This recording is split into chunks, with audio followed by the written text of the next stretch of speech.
Information थी जो आपके साथ शेयर करनी थी। उसके अलावा आपको पता है कि हालिया जो मुश्तरका इजलास हुआ जॉइंट सिटिंग पार्लियामेंट की, उसमें प्रेसिडेंट साहब प्रेसिडेंट आसिफ अली जरदारी साहब ने उसमें एक बड़ी मुफस्सिल और जामे जो तकरीर फरमाई, उसमें पाकिस्तान की जो प्रायोरिटीज़ हैं उस पर उन्होंने बात की। और मैं समझती हूँ कि अगर उस तकरीर का मुआयना या उस तकरीर को हुकूमत जो है वो एक मशवरे तजवीज़ की तरह ले तो बहुत बेहतरी आ सकती है, क्योंकि बड़े अहम उसमें नुकात जो हैं वो सदर आसिफ अली जरदारी साहब ने उठाए हैं। और हम समझते हैं कि सदर जो है वो रहनुमाई फरमा रहे हैं। पहले भी सदर आसिफ अली जरदारी साहब ने बतौर सदर पाकिस्तान की जो जमहूरियत है, जमहूरी निज़ाम है, उसको मजबूत करने के लिए बहुत अहम किरदार अदा किया। पार्लियामान को मजबूत किया, सूबों को मजबूत किया, सूबों को खुद मुख्तारी उन्होंने दी 18वीं तरमीम के ज़रिए। और जज हजरात के लिए भी मैं समझती हूँ कि बहुत काम किया सदर आसिफ अली जरदारी साहब ने। आईनी जो प्रोविजंस थी वो दी गई और आज फिर सदर आसिफ अली जरदारी साहब सदर की कुर्सी पर है। और मैं समझती हूँ कि उनकी जो सियासी बसीरत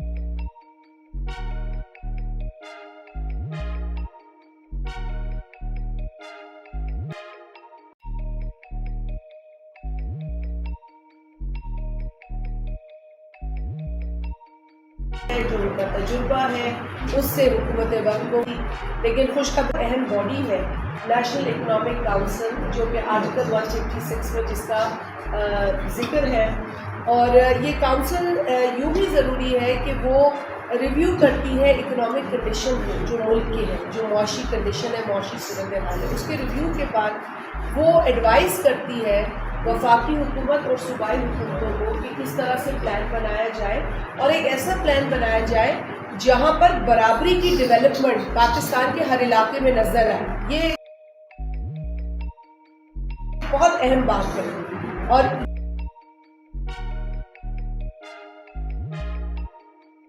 ये अहम नुक्ता इसलिए अहम है कि आज हम देख रहे हैं कि डिस्पैरिटी, इनइक्वालिटी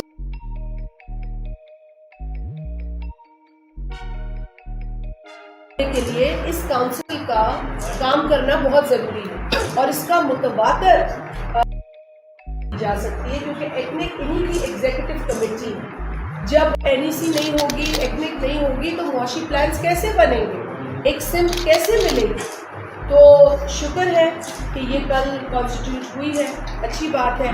वो कि थोड़ी देर हुई, अगर ये पहले कॉन्स्टिट्यूट होती तो मई के जो आखिरी हफ्ता है उसके अंदर मीटिंग होती और आने वाले बजट के अंदर जो इसके हवाले से कुछ कामकाज नज़र आता, कुछ डायरेक्शन नज़र आता। लेकिन अभी भी हम हुकूमत को ये गुजारिश करेंगे कि अगर ये कल कॉन्स्टिट्यूट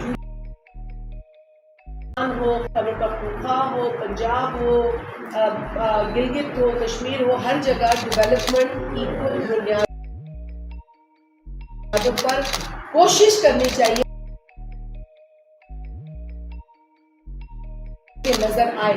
ठीक है, मुश्किल हो सकता है, लेकिन जब एक प्रोविजन है तो उसको फॉलो करना जरूरी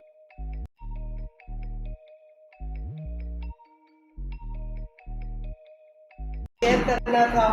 हम नेशनल फाइनेंस कमीशन अवार्ड की भी बात कर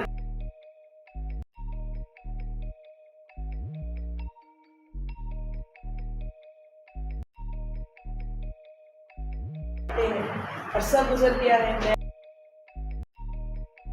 अवार्ड नहीं आया है, नया अवार्ड आना चाहिए। और आज की जो अनएम्प्लॉयमेंट है उसको देखते हुए मैं समझती हूँ कि हुकूमत जिस तरह बिलावल भुट्टो जरदारी साहब बार बार कह रहे हैं कि इस महंगाई के अंदर जो किसी भी आवाम है उसको रिलीफ देनी चाहिए।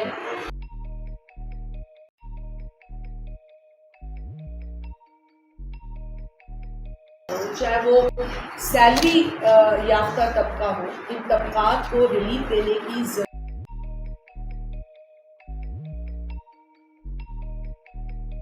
है।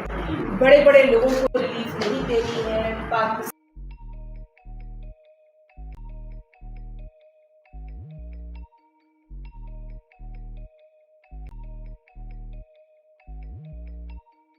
और जो बेजा सब्सिडीज दी जाती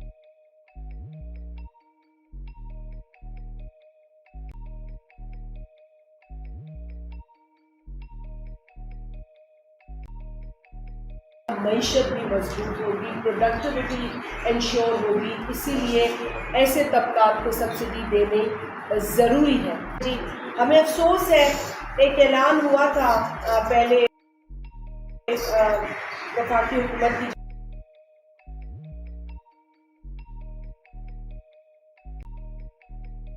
जानिब से, जिसमें जो फेडरल फंडिंग है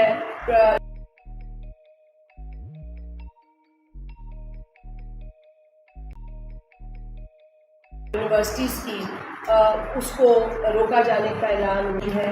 लेकिन आज भी अगर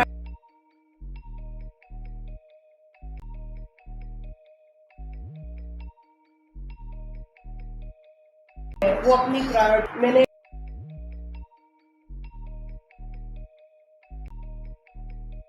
फेडरल यूनिवर्सिटीज़ की बात की, प्रोविंशियल चार्टर्ड फेडरल यूनिवर्सिटीज़ जिनको इसी तरीके से पंजाब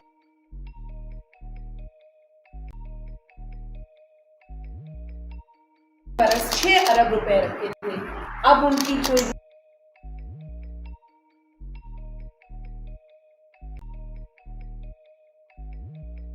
नई फिगर आए तो आए, लेकिन मेरे पास सिंध की फिगर है कि पिछले बरस 22 अरब रुपए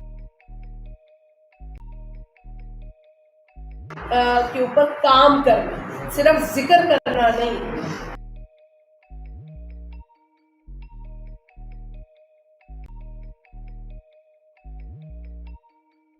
तो इसलिए मैं आपसे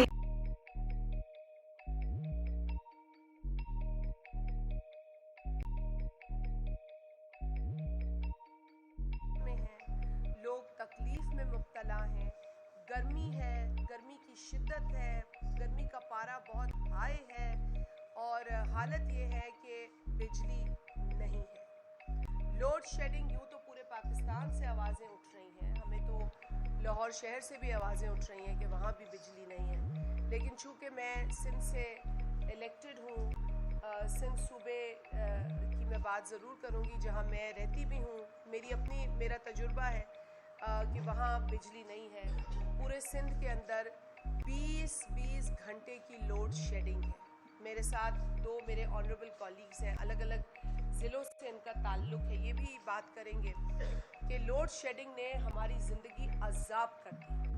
हमें यकीन माने कहीं का नहीं छोड़ा। मिनिस्टर साहब की खूबसूरत स्टेटमेंट से हमारी बिजली नहीं आती, ठीक है ना जी। मैं बड़ी अदब के साथ ये कहती हूँ, मैं तनकीद बराए तनकीद ना मेरी जमात बिलीव करती है, ना मेरी ज़ात इस पर यकीन रखती है। हम तनकीद बराए इस्लाह पे बात करते हैं, हम उनको तनकीद भी नहीं कर रहे, हम उनकी निशानदेही कर रहे हैं। पता नहीं उनको उनका नीचे का अमला क्या बता रहा है कि जी मिनिस्टर साहब की स्टेटमेंट है कि कहीं भी 10 घंटे से ज़्यादा लोड शेडिंग नहीं। बड़े अदब के साथ ये गलत statement. It is based not on facts but on may be wishes. ये उनकी ख्वाहिश होगी कि 10 घंटे की लोड शेडिंग हो, लेकिन ऐसी सूरत हाल नहीं है। कम से कम मैं सिंध की बात कर सकती हूँ कि 20 घंटे की लोड शेडिंग। और मैं आपको अपने आबाई गांव का बताऊं, बेरानी का, सांगड़ ज़िले में जब लाइट आती है तो वो इतनी डिम आती है कि कोई चीज़ उस पर चल नहीं सकती। आपका फ्रिज, आपका टीवी, आपकी कोई और ज़रूरत की चीज़ वो जल सकती है, चल नहीं सकती। तो जो बिजली देते भी हैं तो वो ऐसी देते हैं कि बंदा कहता है कि जी इससे तो आप बिजली हमें ना दें। तो ये हाल है लोड शेडिंग का पाकिस्तान लेवल पर और सिंध के अंदर। हम बहुत तंग आ चुके हैं, हमने तंग आके अब बात करनी शुरू कर दी है। हमने कोशिश की थी कि चले हम सब्र का दामन नहीं छोड़ते, शायद हुकूमत जो है वो कुछ दिन देखे मामलात को और बेहतरी लाने की कोशिश करे, लेकिन बेहतरी नहीं आ रही, बदतरी हो रही है। बद से बदतरीन हालात बिजली के हो रहे हैं और सिंध में लोग तड़प रहे हैं इस गर्मी में। मेरी गुजारिश होगी ऑनरेबल मिनिस्टर साहब, आए खुदारा कोई आधा दिन सखर में, सांगड़ में, हैदराबाद में, नौशेरो फिरोज में कहीं गुजार के देखें, क्योंकि देखें जब आपको तकलीफ नहीं होगी तो आपको दूसरों की तकलीफ का एहसास नहीं होगा। हमें ईद पे फिर जाना है, अपने आबाई इलाकों में जाना है, अपने हलकों में जाना है। हम अभी से, हमें पता है लोगों की क्या किराए होगी, हमें पता है लोग तड़प रहे। सिंध हुकूमत कोशिश कर रही है कि सोलर फराहम करे, लेकिन नेशनल ग्रिड तो है ना, सिंध तो कंट्रीब्यूट भी कर रहा है नेशनल ग्रिड में, विंड से दे रहा है, कोल की एनर्जी दे रहा है। मतलब जब हम कंट्रीब्यूट कर रहे हैं उस पर भी हमारा ये हाल है, हमें ये, हमारे साथ ये सलूक किया जा रहा है। तो मैं समझती हूँ कि इसके लिए हुकूमत वक्त को और ऑनरेबल वज़ीर आज़म को इंटरवीन करना पड़ेगा। वज़ीर आज़म साहब से मेरी एक गुजारिश है, मेरी ये इल्तजा है कि प्लीज़ फौरी तौर पर ना सिर्फ आप इस पर मीटिंग करें, लेकिन एक्शन ऑन ग्राउंड नज़र आना चाहिए। ईद आ रही है और ईद पर जो अजाब लोगों के साथ होगा, मैं कान पकड़ती हूँ, ये अजाब होगा लोगों के साथ। तो प्लीज़ इस मैटर को सीरियस लें और हुकूमत से हमारी ये गुजारिश है, मुअद्दबाना गुजारिश है। अच्छा, पानी नहीं होता, बिजली नहीं होती तो पानी भी नहीं मिलता, क्योंकि जो मशीनरी पानी फराहम करती है वो ठप पड़ी होती है, बिजली होती नहीं है, वो चल नहीं सकती, वाटर सप्लाई नहीं होती। तो ये भी एक अजियत है जिसका सामना लोगों को करना पड़ रहा है। और अब ईद के दिनों में ये अजियत ज़्यादा महसूस होगी, कुर्बानी का वक्त है, जानवरों की कुर्बानी होगी। आप अंदाज़ा लगा सकते हैं कि कितना गंद होगा, मैं बयान करते हुए भी मुझे तकलीफ़ हो रही है।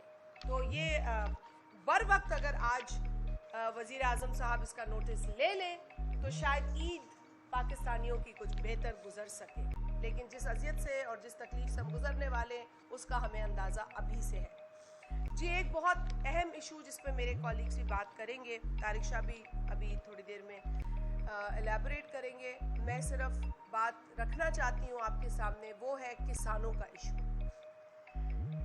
जिस तकलीफ से पाकिस्तान का किसान गुजर रहा है, हमें उसका बखूबी अंदाज़ा है। और जो गलत पॉलिसियाँ या ख़ास तौर पे जो एक बड़ा गलत फ़ैसला किया गया केयर टेकर हुकूमत में, वो था गंदी, एक तो क्वालिटी होती है ना चीज़ की मंगाने की, एक तो गंदी क्वालिटी का वीट इंपोर्ट किया गया, डॉलर खर्च किए गए। हमें कहा जाता है कि जी इंपोर्ट बंद होगी, डॉलर खर्च नहीं होने और इतना टैक्स लगेगा इंपोर्टेड चीज़ों पर, हमारे पास डॉलर की किल्लत है। तो हमारे पास कहाँ से ऐसे डॉलर्स आ गए कि हमने वीट इंपोर्ट की, जबकि हमारे स्टॉक्स में वीट मौजूद थी, जबकि सिंध और पंजाब के अंदर स्टॉक्स भरे हुए थे, कोई ज़रूरत नहीं थी। केपी में भी होगी, आई एम श्योर, ऐसी बात नहीं है कि वहाँ नहीं होगी। तो ये फैसला क्यों लिया गया? दिसंबर के अंदर, नवंबर दिसंबर में ये फैसला लिया जाता है। अफसोस तो मुझे इस बात का है कि मार्च तक वो वीट उतर रही थी पोर्ट्स के ऊपर, मतलब इस हुकूमत में भी वो वीट उतरती रही है। तो सिर्फ एक इंक्वायरी में चंद नामों का जिक्र कर देने से किसान को कोई रिलीफ नहीं मिली है। किसान को रिलीफ तब मिलेगी जब उनके लिए कुछ अनाउंसमेंट होगी। उनके लिए कोई अनाउंसमेंट नहीं हुई। सिंध के अंदर भी एहतजाज हुआ, सिंध हुकूमत ने तो वाहिद हुकूमत है जिसने कोई रेट फिक्स किया। पंजाब में तो ये बात ही नहीं हुई है, किसान तड़पता रहा, गिरफ्तार होता रहा। मैं समझती हूँ कि किसानों के दर्द को समझने की ज़रूरत है, उनके साथ खड़ा होने की ज़रूरत है। उनको मारने की या उनको गिरफ्तार करने की ज़रूरत नहीं, उनके जेन्युइन ग्रीवेंसेस को समझा जाए।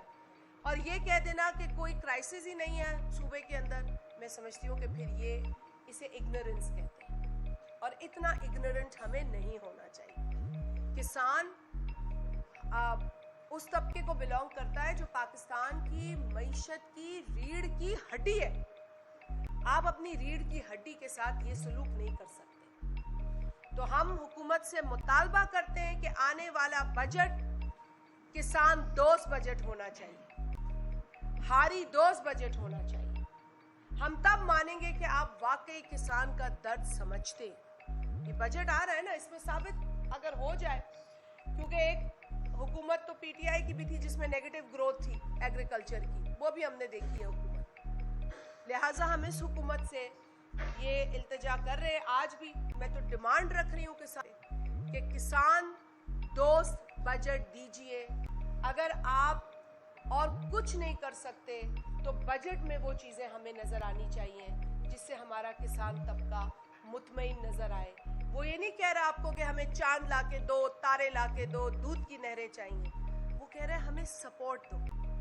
हम अपनी मेहनत खुद करते हैं, हम अपना गुजारा खुद कर लेंगे, लेकिन हमें सपोर्ट दी जाए। और ममालिक में भी ऐसी सपोर्ट मिलती है, हमारे पड़ोसी मुल्क में भी ऐसी सपोर्ट मिलती रही है। हम कोई ऐसी अजीब बात नहीं कर रहे कि जो कहीं नहीं होता। जिस मुल्क के अंदर किसान को मजबूत किया जाता है, वहाँ की फूड सिक्योरिटी भी मजबूत होती है, वहाँ की मईशत भी मजबूत होती है, वहाँ के अवाम भी खुशहाल होते हैं। तो किसान वो तबका है जिसको सबसे ज़्यादा इस वक्त रिलीफ की ज़रूरत है। मैं इसीलिए छोड़ रही हूँ, तारिक शाह इस पे बात करेंगे। सिंध के अंदर किसान कार्ड की अनाउंसमेंट हो चुकी है, अनकरीब वहाँ किसान कार्ड दिए जाएंगे। बिलावल भुट्टो जरदारी साहब किसान को मजबूत करने की बात करते हैं और इसके लिए सिंध हुकूमत, जहाँ पीपल्स पार्टी मौजूद है, वो इक़दामात उठा रही है। मैं दोबारा प्रायोरिटीज़ पे आऊँगी। तो प्रायोरिटीज़ ये भी होनी चाहिए कि आप अपने तनख्वाहदार तबके को मजबूत करें। इस वक्त बहुत महंगाई है। आने वाले बजट के अंदर हम उम्मीद करते हैं कि जो वफाकी हुकूमत है वो एक अच्छा ऐलान करेगी सैलरी तबके के लिए। और इसमें मैं हर डिपार्टमेंट की बात करती हूँ, ख़ास तौर पे पीआईए के लिए बहुत इस वक्त कहा जा रहा है, बड़ी बात हो रही है, लेकिन पीआईए की एम्प्लॉइज़ के खुद की तकलीफ़ तो सबको है, लेकिन एम्प्लॉइज़ का जो हशर है वो किसी को पता नहीं है। वहाँ पर जो उनके 1 to 4 के मुलाजमीन हैं, उनको जो तनख्वाह मिलती है वो बताने जैसे नहीं है। इतना बुरा हाल है। उनका तो कोई पुरसाने हाल नहीं है, लेकिन सिर्फ उनको रगड़ा देकर, उनको ख्वार करके पीआईए की निजकारी की बात की जाए। प्राइवेट पार्टनरशिप मॉडल पर बात कर सकते हैं, लेकिन ऐसी निजकारी जिससे वो गरीब रुल जाए, ऐसी निजकारी जिससे बेहतरी ना आए और उसका कोई अंदेशा भी ना हो इस वक्त, क्योंकि इस वक्त तो हमें कोई प्लान भी नहीं पता कि पीआईए के साथ होने क्या जा रहा है। तो ट्रांसपेरेंसी बहुत ज़रूरी है इस पूरे प्रोसेस में। और उस मज़दूर की जो है वो उसकी सिक्योरिटी बहुत ज़रूरी है, जिसने कई साल इस इदारे में काम किया है और आज वो मुंतज़िर है कि जो ऐलान होता है उसमें उसे अपने लिए, अपने बच्चों के लिए क्या मुस्तकबिल नज़र आ रहा है। तो इसके लिए हुकूमत को सोचना पड़ेगा और सोचना चाहिए, क्योंकि एक हुकूमत में एक मिनिस्टर ने जो पायलट्स के लिए गलत बयान दिया, उससे आपने देखा है कि पाकिस्तान में पायलट्स के साथ क्या हुआ, पूरी दुनिया में पाकिस्तानी पायलट्स के साथ क्या हुआ। वो गलत बयान था और आज भी कोई कार्रवाई नहीं हो रही है उस नाअहल शख्स के ऊपर जो कि उस वक्त मिनिस्टर था। उसकी नाअहलियत की वजह से कई घरों के चूल्हे बुझ गए और वो जलील व ख्वार हुए पूरी दुनिया के अंदर, जबकि वो इशू ही कोई नहीं था। बाद में ये भी पता चल गया कि वो इशू ही कोई नहीं था। उसने पूरे मुल्क को बदनाम किया, मुल्क के पायलट्स को बदनाम किया, मुल्क की नेशनल एयरलाइन को बदनाम किया। ऐसा शख्स तो सज़ा जो है वो डिज़र्व करता है। मगर मैं कह रही हूँ ना कि एक बड़ी ज़्यादती इस मुल्क के साथ हो जाती है, कोई पूछने वाला नहीं होता, कोई सवाल करने वाला नहीं होता। तो ये बहुत ही दर्दनाक इशू है जिस पर के हम सबको और मीडिया के साथियों को भी रिपीटेडली इस पर बात करने की ज़रूरत है।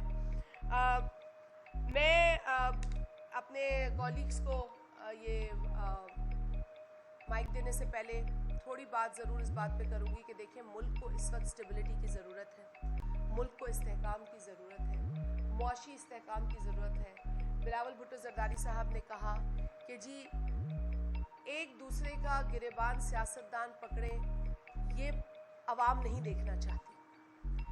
नेशनल असेंबली को अखाड़ा बना दें, ये अवाम नहीं देखना चाहती। अवाम देखना चाहते हैं कि उनको क्या रिलीफ मिल रही है, उनके मसाइल के ऊपर बात हो रही है कि नहीं हो रही। जो उनका बच्चा यूनिवर्सिटी जाता है, उसकी यूनिवर्सिटी में अच्छी पढ़ाई उसे मिल रही है कि नहीं मिल रही।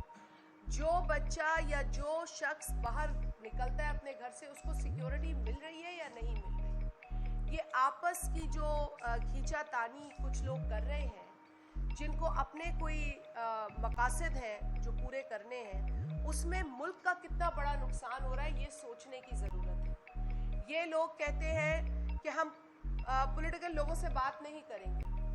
वो नहीं करेंगे क्योंकि आपने कभी की नहीं। आप जिनसे बात करके आए, जिनके साथ आप डीलें करके आए, तो आपकी तो आदत ही नहीं है किसी पॉलिटिकल पार्टी से बात करने की। उन्हीं से बात करके आप जो है वो लोगों को जहाज़ों में भर भर के लाए, 2018 में हुकूमत बनाई। हुकूमत बनाने के बाद जिन लोगों को आप उनके ज़रिए लाए, वो जब सेशंस में नहीं आते थे, बजट में नहीं आते थे, या किसी इम्पोर्टेंट आपके लिए जो इम्पोर्टेंट दिन होता था उस पर नहीं आते थे, तो उधर ही से फ़ोनें आती थी कि भाई बंदों को लेकर आओ। ये वही वक्त था ना जब 8 कैमरा सेनेट में से निकले। 8 कैमरे उसी वक्त में निकले ना सेनेट से। ये कौन सी स्लीपिंग पिल्स खा के सो रहे थे? इनको बहुत आदत है पिल्स खाने की, हमें नहीं है आदत पिल्स खाने की, अल्लाह का शुक्र है। तो इन लोगों को अब होश के नाखून लेने चाहिए।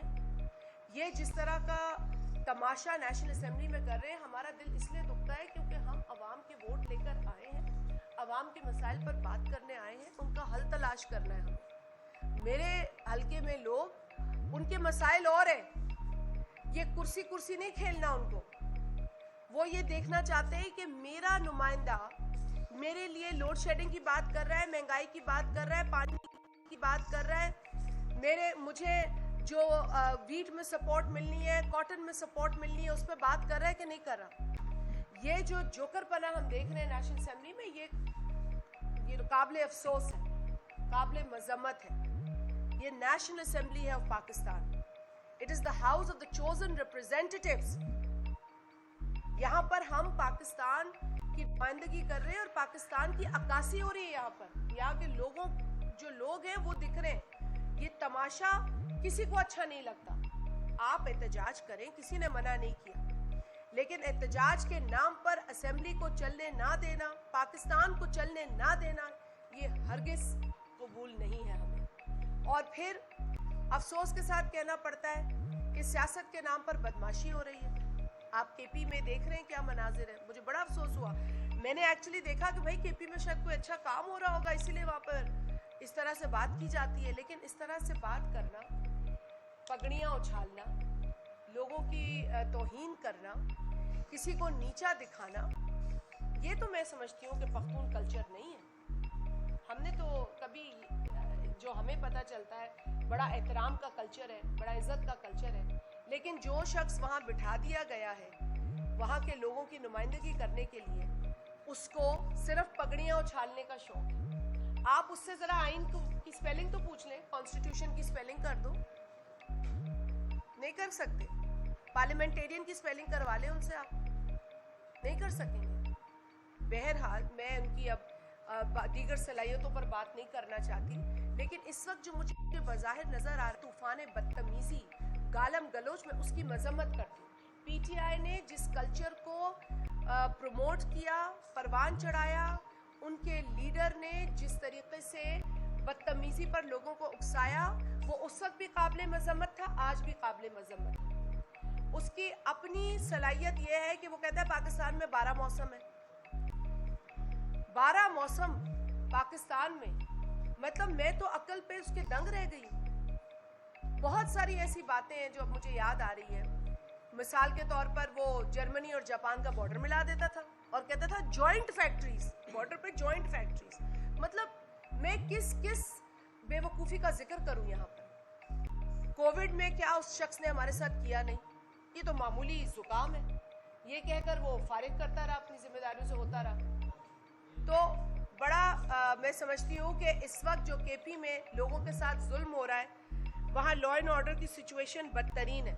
थोड़ी बात क्रिकेट पे कर लें, कभी केपी के अंदर पिछले 15 वर्षों में फर्स्ट क्लास क्रिकेट नहीं खेली गई, जबकि हमारी कौमी टीम के आधे खिलाड़ी केपी से ताल्लुक रखते हैं।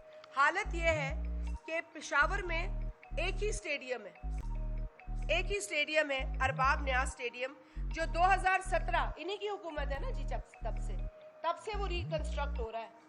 आज तक वो रिकंस्ट्रक्ट नहीं हो सका, वहां कोई खेल नहीं सका। तो ये इनकी अहलियत है, इसी वजह से ये क्रिकेट हम देख रहे हैं। एक दिन में हम यहाँ नहीं पहुंचे हैं भाई। आप अगर उन्हें मौके ही नहीं दे रहे, आप उन्हें खिला ही नहीं रहे, तो मयार पे वो कैसे उतरेंगे आपके, मतलब। और वहां अखाड़ा आपने लगाया हुआ है, तूफान बदतमीजी। I can't even respond to that बदतमीजी। मैं सीखी नहीं हूं, ना मेरी फैमिली ने सिखाया, ना मेरी जमात ने सिखाया उस बदतमीजी का जवाब देना। लेकिन अगर वो शख्स ये समझता है कि उसको जवाब नहीं मिलेगा, तो वो गलत समझता है। वो जाए केपी में स्मगलिंग रोके जो वीट की हो रही है, जाए स्टेडियम को बनाए, लॉ एंड ऑर्डर को ठीक करे, केपी में यूनिवर्सिटीज का बजट बढ़ाए, और वहां पर जो यूनिवर्सिटीज हैं 34 के करीब, उसमें से 26 यूनिवर्सिटीज में वाइस चांसलर ही नहीं है, वीसीज ही नहीं है। और आप बात कर रहे हैं कि मैं इसका गिरेबान पकड़ूंगा, मैं उसको बाहर निकालूंगा। बाबा, इज्जत और जिल्लत अल्लाह के हाथ में है। नाउज़बिल्लाह, ये खुदा का शुक्र है तुम्हारे हाथ में नहीं है। तुम क्या किसी को जलील करोगे, किसी को धक्का दोगे, किसी का गिरेबान पकड़ोगे? कुछ होश के नाखून लो, कुछ खिदमत करो उस सूबे की जिसके तौर आप इनको मिला है बदकिस्मती से। उसने सिखाई बदतमीजी है। वो यूथ के कंधे पे चढ़कर बदतमीजी करता है और सिखाता है। यूथ को सिखाता है कि सोशल मीडिया पर गालियां दो, लेकिन आज भी केपी के अंदर जो स्टूडेंट यूनियंस है उन पर बैन लगा हुआ है। ये कैसा यूथ का लीडर है भाई? ये कैसी यूथ की जमात है कि जिस सूबे में आपकी हुकूमत है वहां स्टूडेंट यूनियंस पर बैन है। सिंध के अंदर ये बैन उठ चुका है, लेकिन आज भी केपी के अंदर ये बैन है। तो ये अफसोस का मुकाम है। अंग्रेजी में कहते हैं practice what you preach. Go practice and show us that. Stop abusing the people. लोगों को गालियां देना, इस आदमी का रिकॉर्ड, मैं इस पर तस्करा इसलिए नहीं करना चाहती क्योंकि इस पर सेक्सुअल हैरेसमेंट के इल्जामात लग चुके हैं और साबित हो चुके हैं बहुत हद तक। इसके साथ तो कोई तमीजदार बंदा, तहजीब वाला बंदा बात करने को तैयार नहीं। सो ये बदकिस्मती है खैबर पख्तूनख्वा सूबे की कि वहां इस तरह का आदमी चीफ एग्जीक्यूटिव है, और बदकिस्मती है पीटीआई की कि उनका जो लीडर है सो कॉल्ड, उसने सिर्फ और सिर्फ बदतमीजी सिखाई है। पाकिस्तान को जोड़ना, पाकिस्तान को मजबूत करना, मईशत को मजबूत करना, इस मुल्क की खिदमत करना उसने नहीं सिखाया। वो कुर्सी का पुजारी आज भी कुर्सी को देख रहा है और आज भी कहता है कि मुझे एस्टैब्लिशमेंट से बात करनी है। मैं तारिक शाह से कहूँगी कि थोड़ा इन 2-3 पॉइंट्स पर बात करें और फिर आपके सवालात पर हम चलते हैं। बिस्मिल्लाहिर्रहमानिर्रहीम। Thank you very much ma'am. Thank you very much ma'am. मैं आप सबका बहुत बहुत शुक्रगुजार हूँ कि आप यहाँ पे तशरीफ़ लाए। मैडम ने तकरीबन जितने आजकल के हाईलाइट इश्यूज़ हैं उन पे काफ़ी डिटेल में और कुछ पे ब्रीफ में बात की है। मैं आपके सामने सिर्फ 1-2 पॉइंटें रखना चाहता हूँ जिसके लिए हम असेंबली में भी बात करते रहे और मैं समझता था कि मुझे यहाँ पे भी उसको हाईलाइट करना चाहिए। हमारी कौम को पता होना चाहिए कि क्या हो रहा है। और उस सिलसिले में मैं आपसे बड़ी सिंपल सी 2-3 फिगर्स आपके सामने रख देता हूँ। वीट के इशू पे बात करते हुए, हमारे मुल्क की जो सालाना कंजम्पशन है जो पाकिस्तान वीट खाता है, वो तकरीबन 30 million metric ton, 30 million ton.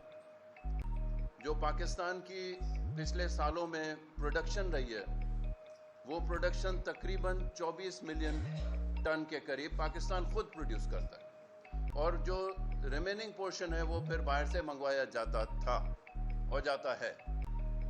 इस बार जब ये वीट बाहर से मंगवाई गई उस वक्त ऑलरेडी हमारे पास अप्रॉक्सीमेटली 4.6 मिलियन मेट्रिक टन मौजूद था, ऑलरेडी हमारे पास स्टॉक्स में अवेलेबल था।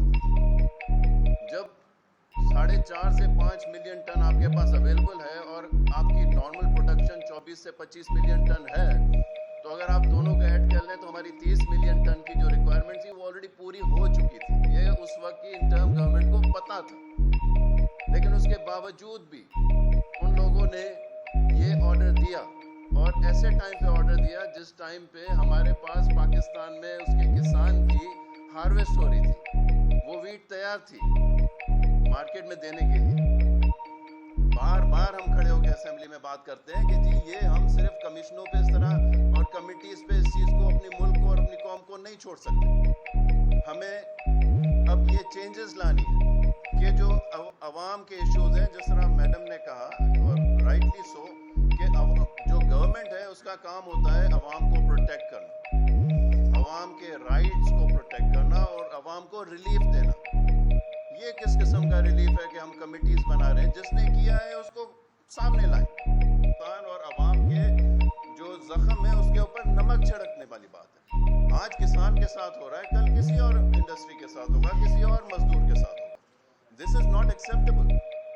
हमें वे फॉरवर्ड चाहिए, हमें इसका हल चाहिए। अपने पाकिस्तान के किसान के लिए, अपने पाकिस्तानियों की राइट्स को प्रोटेक्ट करने के लिए हम चाहते हैं कि इसका फौरन एक हल निकाला जाए कि इसको हम आगे के लिए, अब उनके पास जो वीट पड़ी हुई है जो आज के रेट पे या तो कोई खरीदने के लिए तैयार नहीं है, और अगर खरीदी रेट जो आज के हैं उस पर अगर वो बेचता है तो उसकी जो टोटल इनपुट कॉस्ट थी इस वीट को लगाने के लिए, वो वीट के पैसे इनपुट के वो अपने नहीं रिकवर कर सकता। अगर वो इतना नहीं रिकवर कर सकता कि अपनी जो कर्जा लेके उसने वीट लगाई थी, तो वो खुद कहाँ से खाएगा, अपने बच्चों को कहाँ से खिलाएगा, और इस मुल्क की रिक्वायरमेंट्स आगे जाके वो कब कहाँ से पूरी करेगा। इसका मेरे हिसाब से सिर्फ इस साल का इशू नहीं है। अगर हम अब 45 से 50% पाकिस्तान का जो टोटल लेबर फोर्स है वो एग्रीकल्चर सेक्टर डायरेक्टली या इनडायरेक्टली एम्प्लॉय करता है, अगर इस सेक्टर को हम छोड़ देते हैं तो वो 45 से 50% जो लेबर फोर्स पाकिस्तान की एम्प्लॉयड है वो कहाँ जाएगी। आगे जाके किसान क्यों वीट लगाएगा, और अगर वीट नहीं लगाएगा तो फिर गवर्नमेंट को अगले 2-3 साल तक वीट इंपोर्ट करनी पड़ेगी। यही सब्सिडी अगेन डॉलर भरेंगे, यही सब्सिडी हम जाके दूसरे मुल्कों के किसानों को दे देंगे।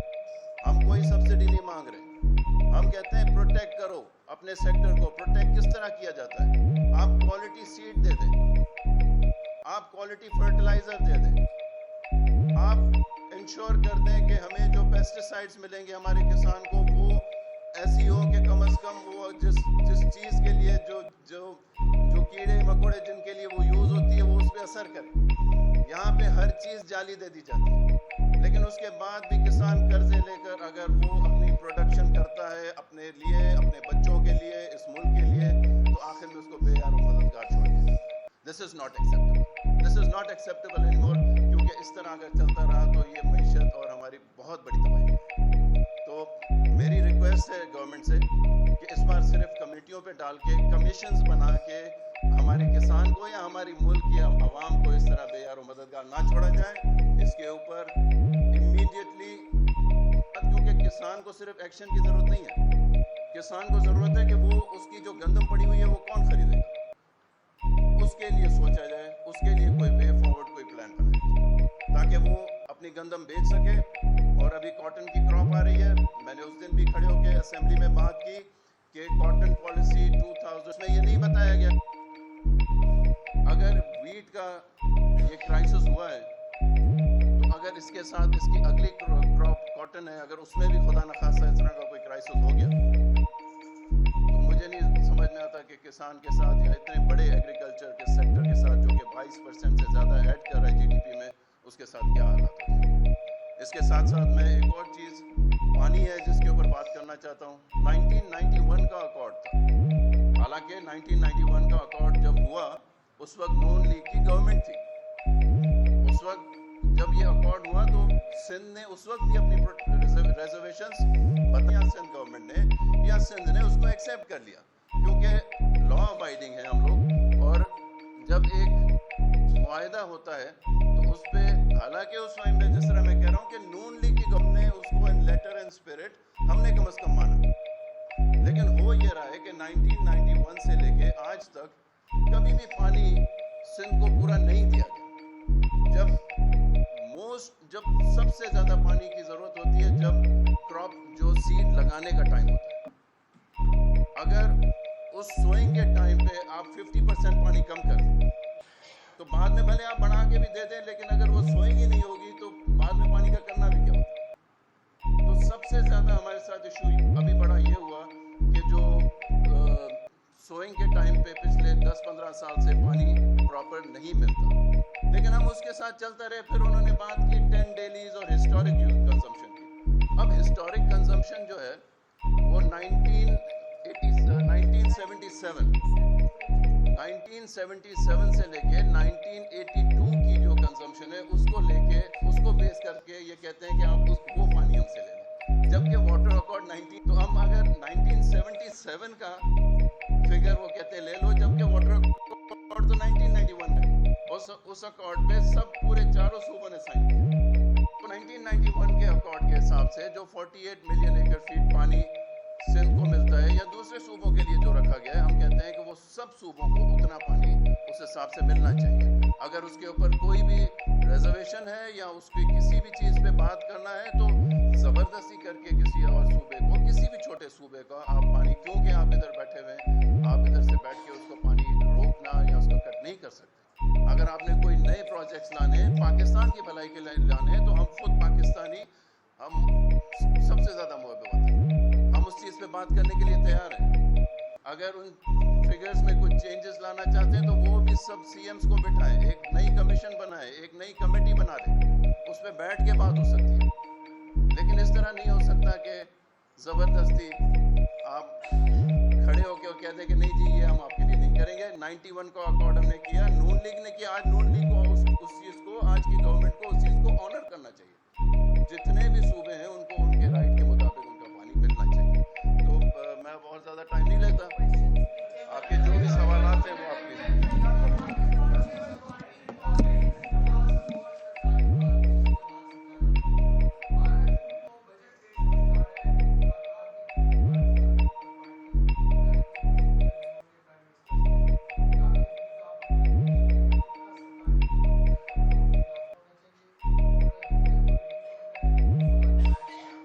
बहुत शुक्रिया जी। जिस तरीके से तारिक शाह साहब ने पानी पे बात की है वो बड़ा एक अहम इशू, और अभी जो आपने सरकारी मुलाजमीन की तनख्वाहों की बात की, मैंने अभी इस पर भी बात की है। और पाकिस्तान पीपल्स पार्टी ये चाहती है कि इस महंगाई के अंदर जो तनख्वाहों में रिलीफ है वो यकीनी बनाए ये हुकूमत। आप पैदर पे पेट्रोल की कीमतों में इजाफा, डीजल की कीमतों में, तेल की कीमतों में इजाफा, आज फिर कराची के अंदर बिजली की कीमत में इजाफा हो गया है। इन इजाफों को तो हम देख रहे हैं, लेकिन उसके मुताबिक रिलीफ नहीं है। अगर आप उसके बिल्कुल बराबर रिलीफ नहीं दे सकते, लेकिन कुछ तो रिलीफ दी जाए। मतलब आज महीने का सौदा जो इंसान खरीदेगा वो आज की महंगाई के मुताबिक खरीदेगा। तो लिहाजा हमारा ये मुतालबा है हुकूमत से कि एक जो है वो डिसेंट रिलीफ दी जाए लोगों को। हमारी जो एक कमेटी कॉन्स्टिट्यूट हुई है जो प्राइम मिनिस्टर साहब से मिल रही है, उसमें सिंध के इशूज़ पर भी बात हुई है, क्योंकि जो फेडरल PSDP है उसमें सिंध के कुछ तहफ़्फ़ुज़ात थे। और आपको याद होगा कि हमें फ्लड्स के लिए भी हाउसिंग के अंदर वफाकी हुकूमत ने मदद के लिए जो है वो एलोकेट किया था अमाउंट, और इंटरिम गवर्नमेंट ने वो हटा दी रकम। इस पर भी सिंध हुकूमत ने ऑनरेबल वज़ीर आज़म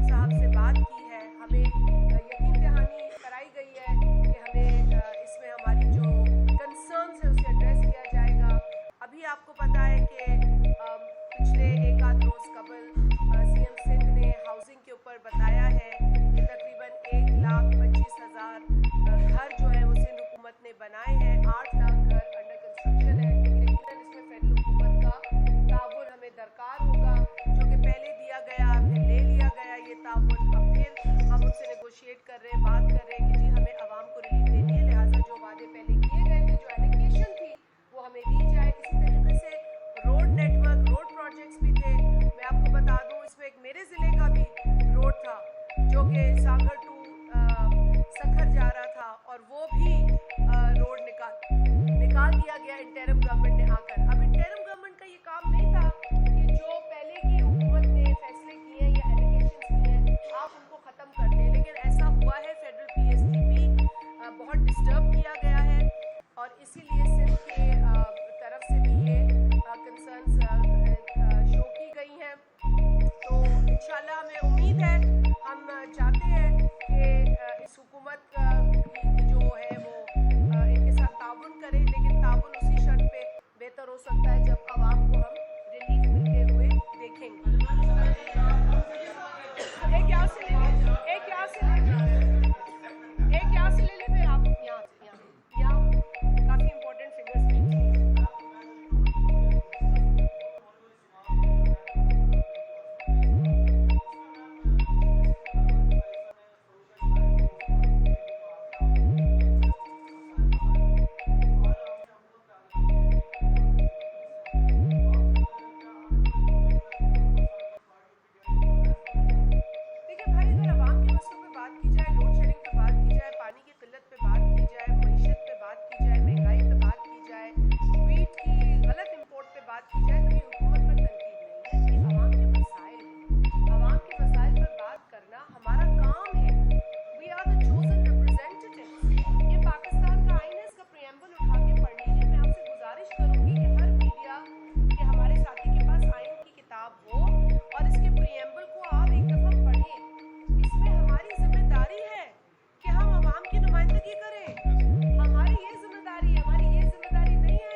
वक्त हम लगाते हैं, जिस पर पैसा जाता है, उस वक्त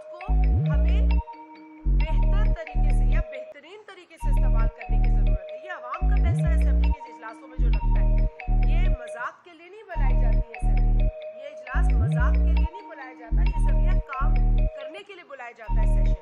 सो हमने हुकूमत से अभी तक तो हमारी कोई ऐसी नशिस्त नहीं हुई जो बजट के हवाले से हो। आपके तवज्जुह से हम ये बात कर रहे हैं कि हमें इस पर आवाम की रिलीफ, और आपने कहा प्रेशर, हम पे आवाम का प्रेशर है तो हम तो डालेंगे हुकूमत पर प्रेशर। आप पूछे सवाल, फिर आपके पास आ गया बैक बेंचर है ना, इसीलिए हुकूमत का हिस्सा हम नहीं बनने जा रहे हैं। इन खबरों में कोई सदाकत नहीं है।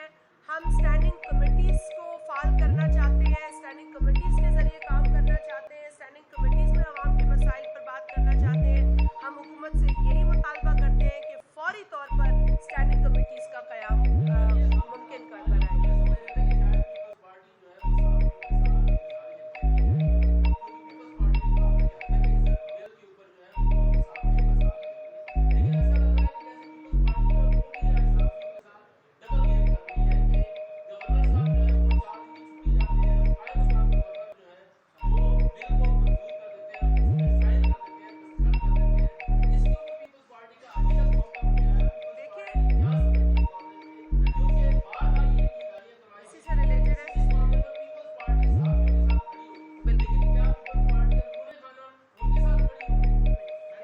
हो गया सवाल आपका, इसी से रिलेटेड है।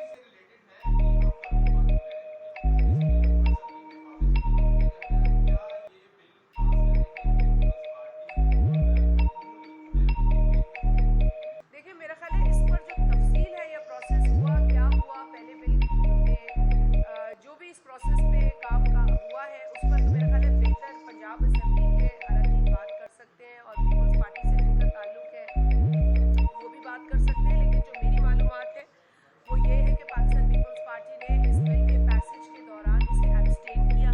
हमारा इसमें कोई समझ सकते हैं, हम हमेशा आपके साथ खड़े रहे हैं, ये कोई ढकी छुपी बात नहीं है, ये सिर्फ बात बयान तक नहीं है, इसमें हकीकत है।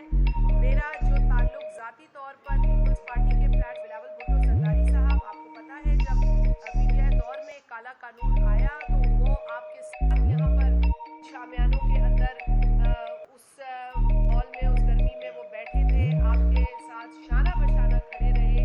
तो हम कभी भी नहीं पीछे हटे हैं सहाफ़ियों के तहफ़्फ़ुज़ पर या उनके लिए उनके कंसेंसस में थोड़ा टाइम लग जाता है, एक दिन की बात नहीं है, कुछ हफ्तों की बात नहीं है, टाइम लग जाता, लेकिन कंसेंसस के बाद आता तो इसकी एक और वैल्यू होती, इसकी एक और इफेक्टिवनेस होती मेरे नज़र से।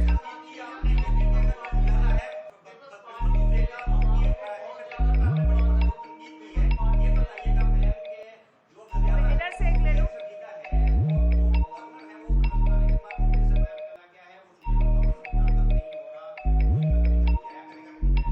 देखिए बात है कि गवर्नर वजीर आला है, और पाकिस्तान पीपल्स पार्टी कभी नहीं चाहती कि वो अपनी गवर्नरशिप को जो है वो हुकूमत के आड़े लाए या हुकूमत का रास्ता रोके।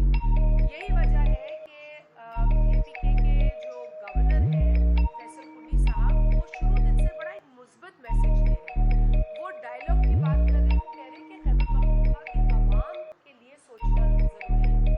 मैं आवाम की जो मसाइल है उस पर चाहता हूँ कि ये हुकूमत काम करे, और अगर इस हुकूमत को इस प्रोसेस के अंदर मेरी कोई मदद दरकार है तो मैं करने को तैयार हूँ। लेकिन अगर उसका जवाब आप गिरबान पकड़ कर देंगे या गाली देकर करेंगे तो मैं समझती हूँ मुनासिब अमल नहीं है। खैबर पख्तूनख्वा का गवर्नर सूबे में हो या ना हो, सूबा तो चीफ मिनिस्टर चला रहा है ना भाई, उसको फोकस करना है अपने काम पर, ये चीफ एग्जीक्यूटिव का काम है। आइन ये है, मैं आपको एक बार फिर कहूँगी, हाथ उठाएं, गवर्नर का रोल चीफ मिनिस्टर का रोल क्या है देख लें। गवर्नर का काम है वो गवर्नर करेगा, चीफ मिनिस्टर की जो जिम्मेदारी है उसे पूरी करनी है, वो इससे भाग नहीं सकता, गाली देकर अपने फर्ज से वो भाग नहीं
बिलावल भुट्टो जरदारी साहब ने कैटेगोरिकली ये बार बार कहा कि हम हुकूमत का हिस्सा नहीं बनेंगे। अलबत्ता हम हुकूमत को सपोर्ट करेंगे क्योंकि हमें इस मुल्क को स्टेबल करना है। हमने मुआशी, सियासी और मुआशरती तौर पर जो इस मुल्क का बिगाड़ हुआ है उसको सुधारना है। उसमें पीपल्स पार्टी अपना हिस्सा डालेगी। हमें इसके लिए कुर्सियों की ज़रूरत नहीं है, ओहदों की ज़रूरत नहीं है। हम अपना काम करेंगे, असेंबली के फ्लोर पे करेंगे, स्टैंडिंग कमेटी में करेंगे। जहाँ तक प्राइवेटाइजेशन का अमल है, इस पर भी बिलावल भुट्टो जरदारी साहब ने बड़ा क्लियरली कहा कि देखिए जी, पब्लिक प्राइवेट पार्टनरशिप का एक मॉडल है जो सिंध में बहुत अच्छे से काम कर रहा है। बहुत सारे प्रोजेक्ट्स पब्लिक प्राइवेट मॉडल के ऊपर सिंध के अंदर बने हैं और वो काम कर रहे हैं, कोई शिकायत नहीं है। इसी तरह के मॉडल को प्रमोट करें, नेशनल लेवल पे भी करें। अगर पीआईए में आपको कोई कमी नज़र आती है, चाहे वो कमी इंटेंशनल हो या किसी और मसले की वजह से हो, या हाथ से बनाई गई हो या वैसे बन गई हो, उसमें बैठ के बात करें। पब्लिक प्राइवेट मॉडल पे भी बात हो सकती है। प्राइवेटाइजेशन हर मसले का हल नहीं है। आपने देखा है पहले भी प्राइवेटाइजेशन हुई है इस मुल्क के अंदर। जब तक इन मामलात को ट्रांसपेरेंटली नहीं किया जाएगा, मसले का हल नहीं निकलेगा। आपने नेशनल कैरियर को बेहतर बनाना है, इसके लिए जो मॉडल है उस पर बात करें। पीपल्स पार्टी बैठकर बात करने के लिए तैयार है। इसी वजह से तो आज हम यहाँ पे मौजूद हैं। जी जाफरी साहब।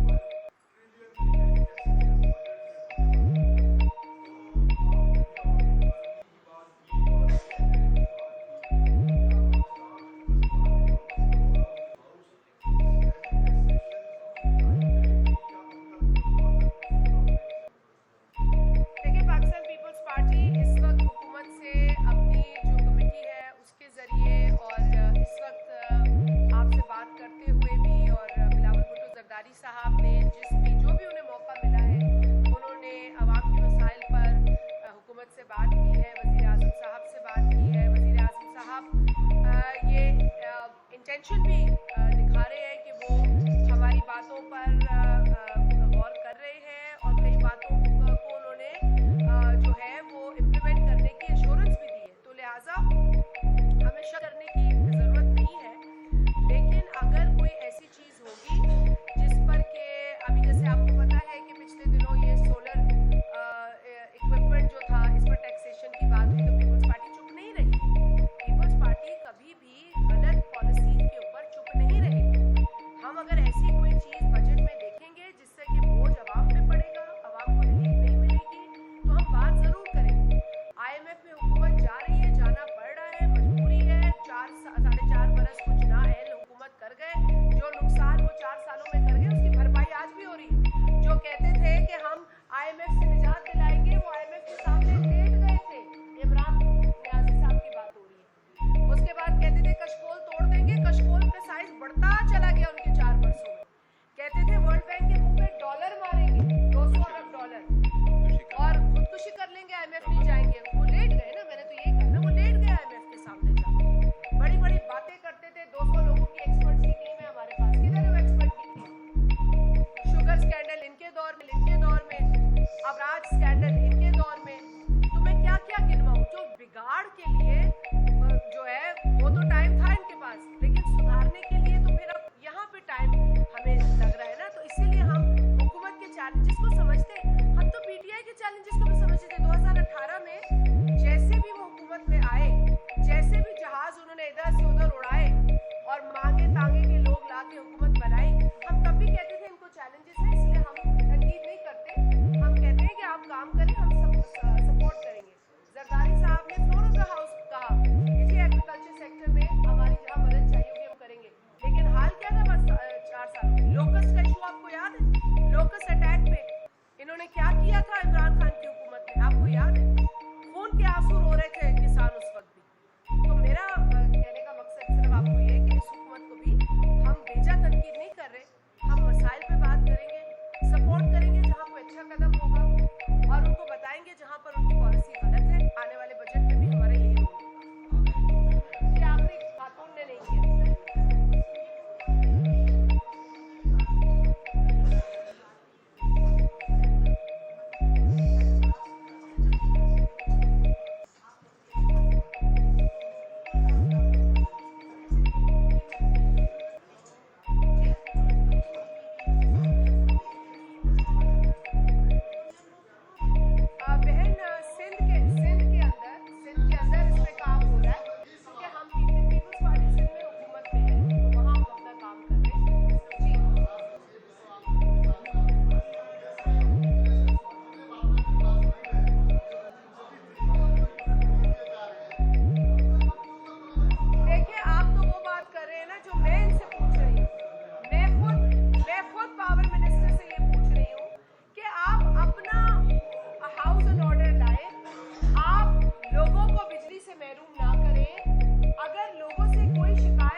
कोताहियां, आपके सिस्टम की कोताहियां, फरसुदा निजाम की कोताहियां, ये कौन सुधारेगा? ये तो दूसरी बात, मैं एक बार फिर आपका शुक्रिया अदा करते हुए ये इख्तिताम करूंगी इस बात पे कि पाकिस्तान को इस्तेहकाम की, स्टेबिलिटी की जरूरत है। पड़ोसी मुल्क के अंदर आपने देखा हालिया इलेक्शन में नफरत को रद्द किया गया, तकसीम को रद्द किया गया। यहाँ पर भी इमरान खान ने यही जो है वो नफरत और तकसीम को प्रमोट किया और पाकिस्तान इसका शिकार हुआ। आज भी हम उसका नुकसान कर नहीं सक रहे हैं। पड़ोसी मुल्क ने, वहाँ की आवाम ने एक ऐसे शख्स को आईना दिखाया जो तकसीम की बात करता था, नफरत की बात करता था, माइनॉरिटीज पर जुल्म करता था। आज पाकिस्तान में हमें उसी तरीके से नफरत को रद्द करना है, तकसीम को रद्द करना है और स्टेबिलिटी को प्रमोट करना है, जिसके लिए हम अपोजिशन से भी कहेंगे कि अब आप अपना सर्कस छोड़ें और अवामी मसाइल पर बात करें। आपको क्या